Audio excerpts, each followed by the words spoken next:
I'm Julie Castro. Today I'm really excited because I have both of my sons with me on the show. They are both scientists in their own respective rights. Right next to me is Hernan.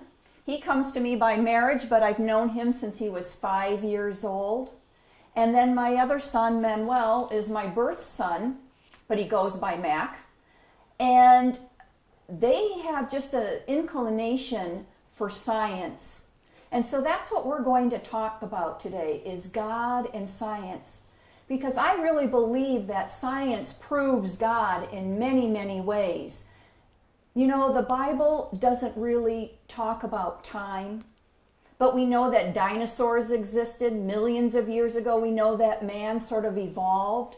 Well, science also evolves, and God uses that to show that He is there. And I really believe that if you don't really believe in God, but you believe in science, at some point in your life, you will actually see God working. There are actually quite a few famous scientists who actually believed in Lord. Now, when they came to the Lord, that's between he and the Lord because it's a personal relationship. But Charles Darwin, and we have, let's see, who else? Can you guys think of anybody else? Tegia, whatever his name is. Yep.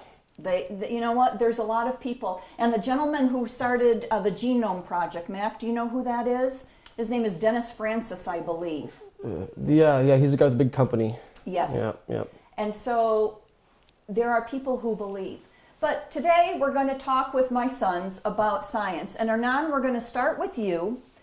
Hernan has started a company, it's a small company called Desert Alchemist. And he uses herbs, mushrooms and herbs, to create extracts that help with health.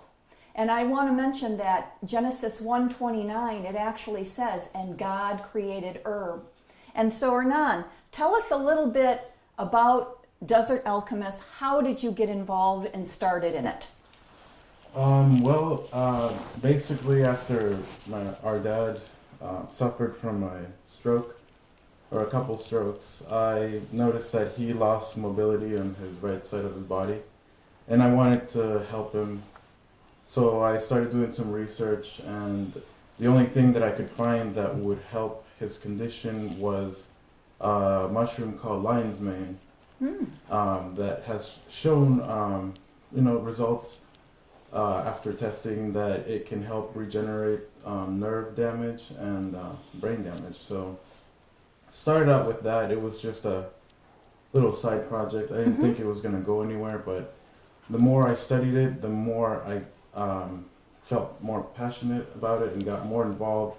Eventually, I started getting into different mushrooms that help with other health conditions, immune system, longevity, etc. But that's how it started. Wow. Because of my father. That's neat. And your dad has seen, who is my ex-husband, has seen results, correct? Yes, he's recovered. I would say 99% of all the mobility that he lost. Okay. He only has his right thumb. He still has a little bit of problems, but within 6 months of taking these supplements, he recovered all his mobility, lips, his whole right side. Wow. So how did you come up with the name Desert Alchemist? Well, it was actually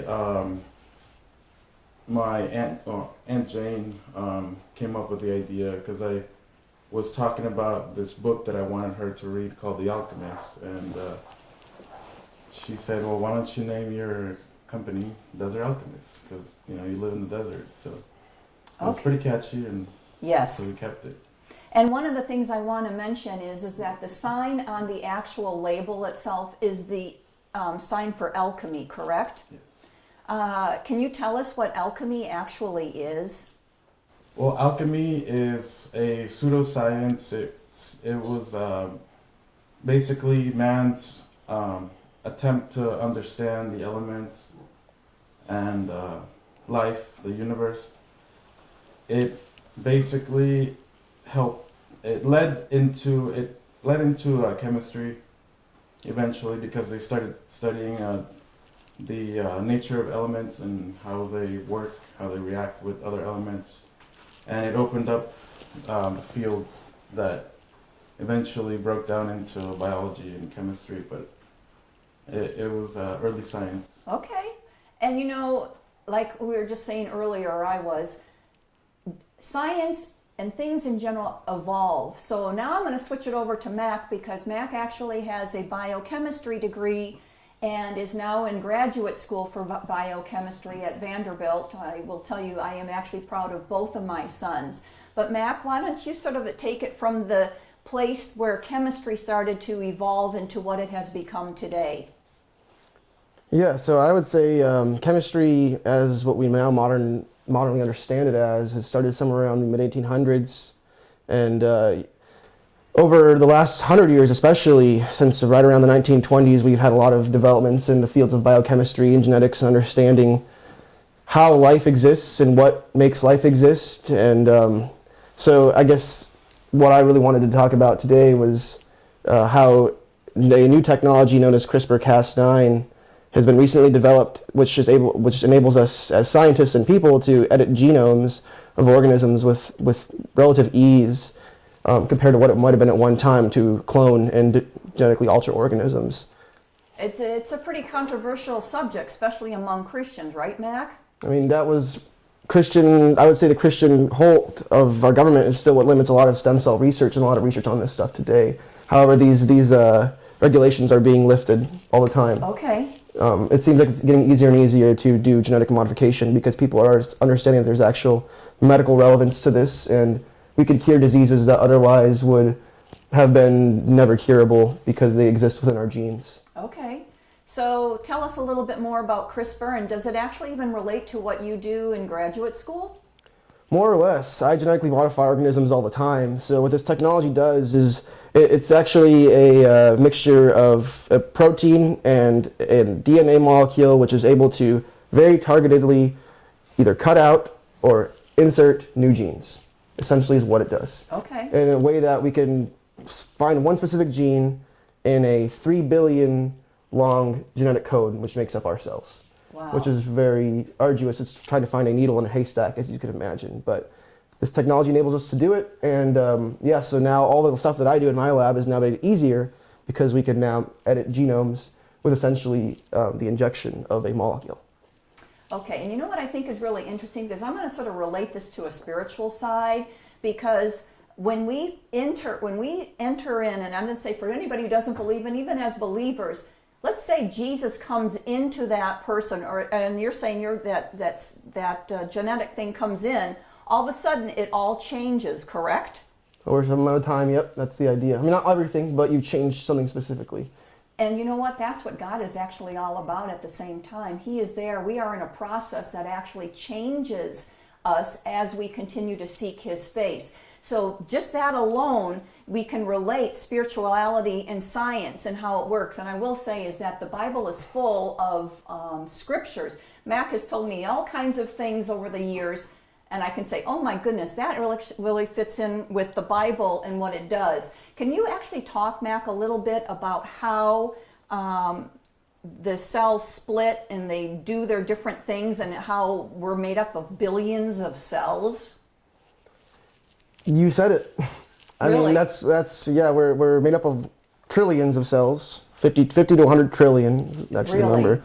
And yeah, I mean, they're dynamic. We're made of dynamic little sacks of fluid that compose all of our tissues and all of our organs. And I mean, it's an interesting system. I don't know much more to say about it than that. It's very hard to explain in a short thing. But yeah, absolutely.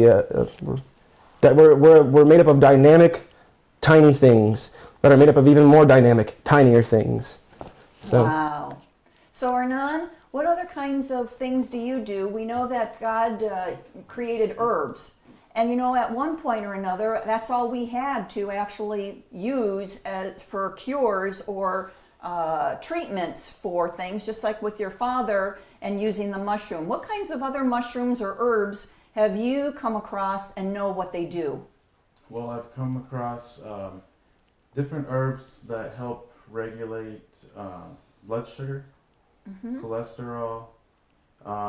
Every mushroom has the same properties, the same sugars and proteins, but each mushroom is specialized in helping in a different part of the body. So there are a lot of mushrooms that can help you build up your immune system. They're called immunomodulators, which means if you have a hyperactive immune system or a weak immune system, it'll balance it out so that it's at the normal level where it should be. Mushrooms, they all do different things, but there's mushrooms for energy that can give you stamina and energy, which is, all the products that I have are designed with specific mushrooms that target different illnesses or just for overall well-being. Okay. So Mac, I know because you're more on the synthesized side of the science, how has taking natural herbs or ideas of the herbs and what they do come into being for the science side or the synthetic side of drugs and treatments? I mean, generally speaking, a significant fraction of the drugs that are FDA approved are natural products or slightly modified versions of them. Many of these compounds come from mushrooms, bacteria, plants. But I guess at this point in history, or at this point in science, we have now ways to rationally design new drugs based on the archetypes that have been evolutionarily designed over hundreds of millions of years from various species found on this planet. But now we know a lot enough synthetic chemistry to basically take those ideas that were, selected for over millions of years and modify them even further intellectually and targetedly for new targets to target new diseases that otherwise by evolution may have forgotten to treat. Okay. So Now, do our genes mutate, or is that what actually causes the different kinds of diseases? Can you sort of make that in layman's terms? well, there are genetic diseases, so those are heritable diseases that you get from being in the wrong family, more or less. So those diseases notoriously, historically, they have been the worst ones. People would often die very young because there is no way to treat them. It's actually a misfunction of a molecule in your body, usually, or several of them. However, with this new technology, I was saying, there's already several clinical trials happening to actually change genomes of human patients and correct their bad genes after they're born, which is pretty remarkable. I mean, historically, you would have to do this as an embryo or an egg or before you were even conceived. But now we can actually do it as adults. After the fact? For some diseases, yes. Wow. For some diseases. Can you name some of the diseases? Yes. So one of the diseases is, I believe it's leukemia or multiple myeloma. It's one of your blood cancers. And it basically, what they were able to do, some group in China was recently published a very impactful paper. I think it was the first clinical trial of this, where they actually took out a patient's blood with this disease and they CRISPR-Cas9'd it. They changed its genes, cultured these cells, and then put them back in the patient, and it was able to fight his cancer. Really? Essentially, yeah. And that's the idea, is you're able to take your own cells, fix them up, put them back in, because they are your cells. They're still your cells. You couldn't do that with somebody else's as easily. Okay, so it is your own thing. But I think it's interesting because God created each of us. And, like you said, obviously we have some genetic stuff going on. And if you could, why wouldn't you want to? Of course, it's always going to be a personal decision, right, guys? Your dad was willing to try the mushroom extract to see if it was going to work, and it did. So, maybe there's people that would think, oh, you know what, I just believe that God will heal me, and that's it, and that's fine. But you know what, God can also use science to heal and cure and treat, correct? Well, he put plants here for us to use. Everything that was created in the planet was, he said it in Genesis, that it's there for us to use and to take care of. That's right. We do have dominion over the earth and how we use it. I just really like you said, I'll never forget in an email, Mac, you wrote and said, drugs, there's a good and there's an evil. It's basically how it's actually used, correct? The very definition of pharmacology comes from the Greek word pharmakon, which means both a remedy and a poison. So it depends on the dose. There you go. And unfortunately, there's a really big opioid epidemic going on in this country right now. It's sort of interesting to note that the herb, quote unquote, marijuana, is now no longer such a taboo, and now opioids are becoming the new illicit drug. It's really quite incredible. And again, opiates actually come from the poppy flower, correct? So it's a matter of how the information is used. Mac, is there anything that you would like to add to this show and share with the people about science? Yeah, sure. I mean, going off that idea of what you just said about opiates being, a plant-derived product and also a huge epidemic currently, it's also been recently shown that there's a good chance that morphine is actually created by our brains. It's actually made it in our bodies. It's an endogenous, meaning it comes from our body. It's a hormone that we actually don't understand how it works yet. But we've shown scientifically that our brains actually produce it, or rather, brain cancer cells do, from humans. But we never actually seen it in a human cell. But we're starting to understand that maybe these things that we've been taking for a long time, that we've kind of assumed that come from out of our body, actually, a lot of them come from inside of our body as well, which is a pretty remarkable discovery about 10 years ago.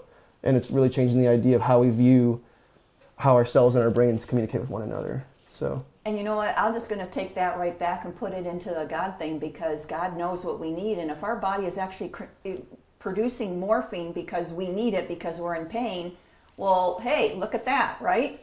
Makes sense. Yes. Hernan, what about you? What would you like to add to this conversation before we close out for the day? Well, I would like to encourage the audience to, do some research or look into natural supplements.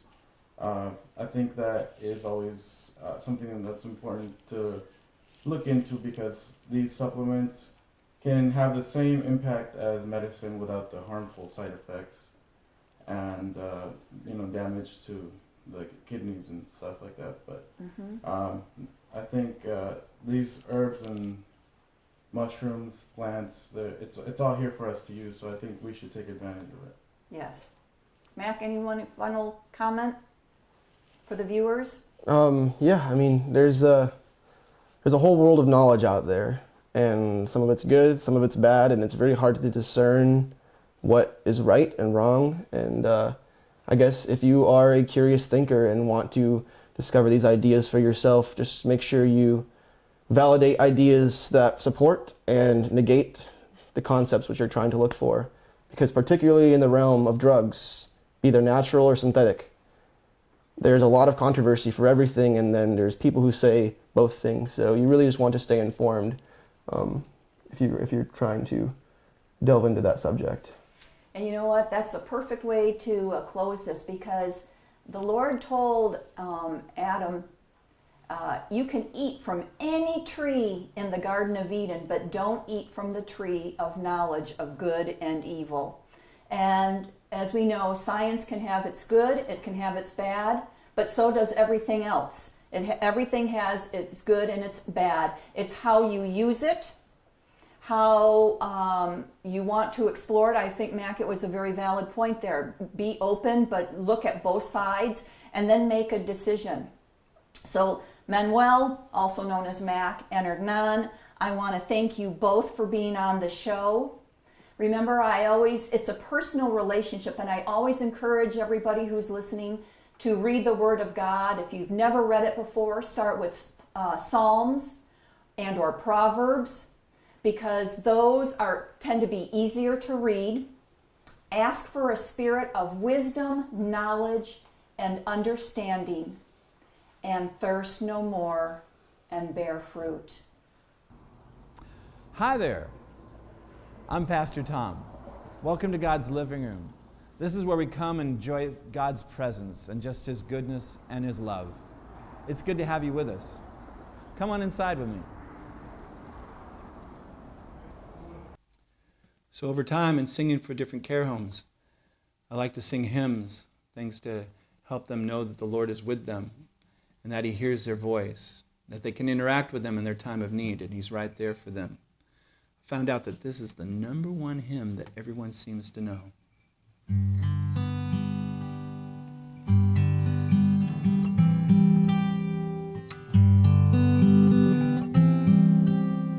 I come to the garden alone while the dew is still on the roses, and the voice I hear falling on my ear, the Son of God discloses,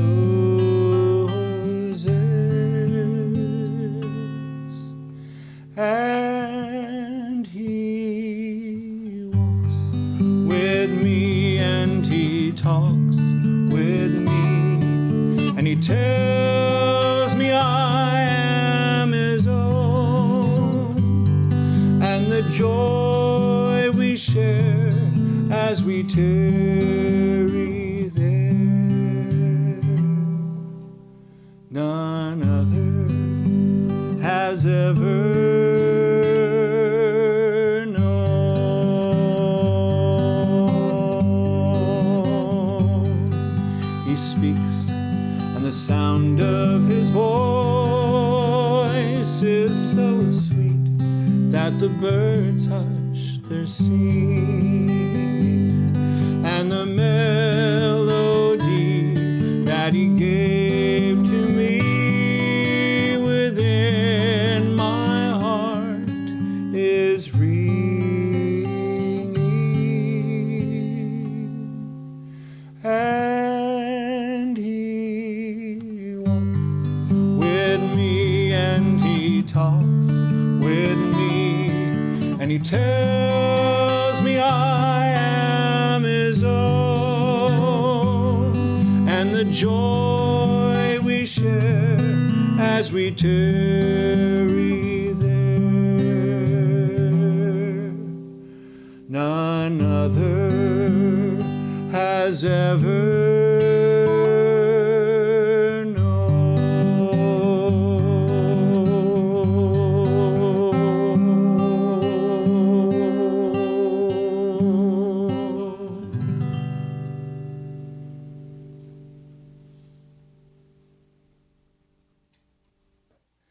So when I'm singing for the elderly in care homes, I want them to know how special they are, that there's no one else on the planet like them, and that they're loved and treasured.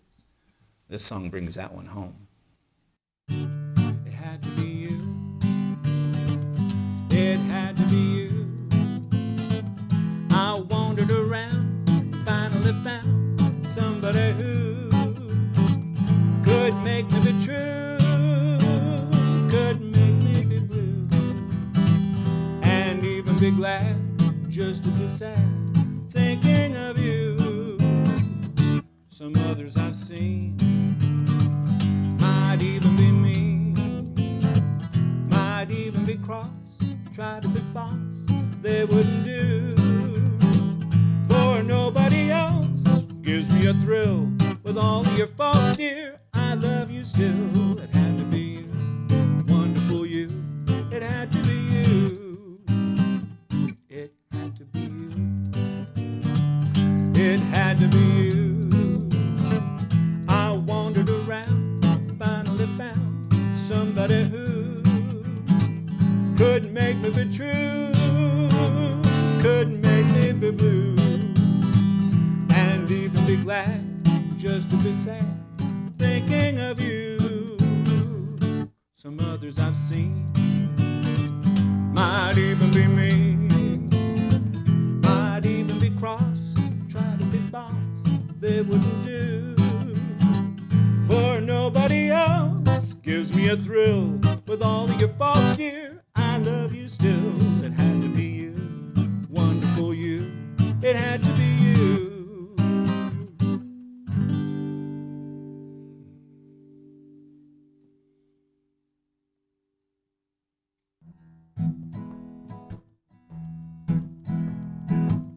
I will spend my whole life through loving you, loving you.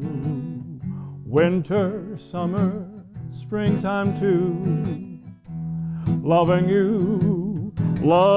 you makes no difference where I go or what I do. You know that I'll always be loving you. If I'm seen with someone new, don't be blue, don't be blue. I'll be faithful, I'll be true, always true, true to you. There is only one for me, and you know who. You know that I'll always be loving you. I will spend my whole life through loving you. Winter, summer, springtime too. Loving you makes no difference where I go or what I do. You know that I'll always be loved.